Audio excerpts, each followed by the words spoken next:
એક સ્ક્રીનશોટ મને મળ્યા છે જેમાં જે વ્યક્તિને મારવામાં આવ્યો છે ધ્રુવરાજસિંહ ચૌહાણ, તેમને એક આઈડીમાંથી મેસેજ આવે છે ને આઈડી એ પૂજા કરીને કોઈ છે, એમના આઈડીમાંથી મેસેજ આવે છે અને લખે છે કે લોકેશન અહીં આવી જજો.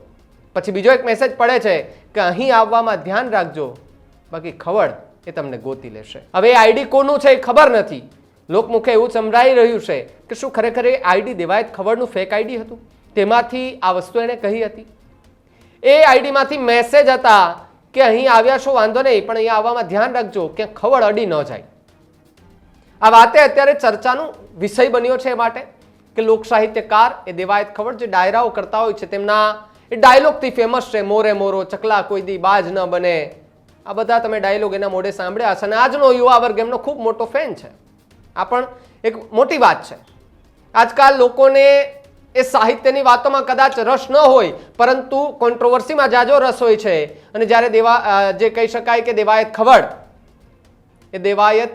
જ્યારે સ્ટેજ પર આવે છે ત્યારે લોકો બૂમો પાડતા હોય છે કે હા ખવડ, હા, તેના ડાયલોગથી એ ફેમસ છે. જ્યારે સ્ટેજ પરથી સંસ્કાર, ભગવાન આ બધાની વાતો કરતા કલાકારો એ સ્ટેજ નીચે આ પ્રકારના કૃત્ય કરે તો એને કલાકાર કેવા કે પછી ગુંડાઓ? સૌથી મોટી વાત અહીંયા ઊભી થઈ રહી છે. અનેક વખત દેવાયત ખવડનું નામ ખુલ્યું છે, પરંતુ એમની પર કાર્યવાહી પણ થઈ છે.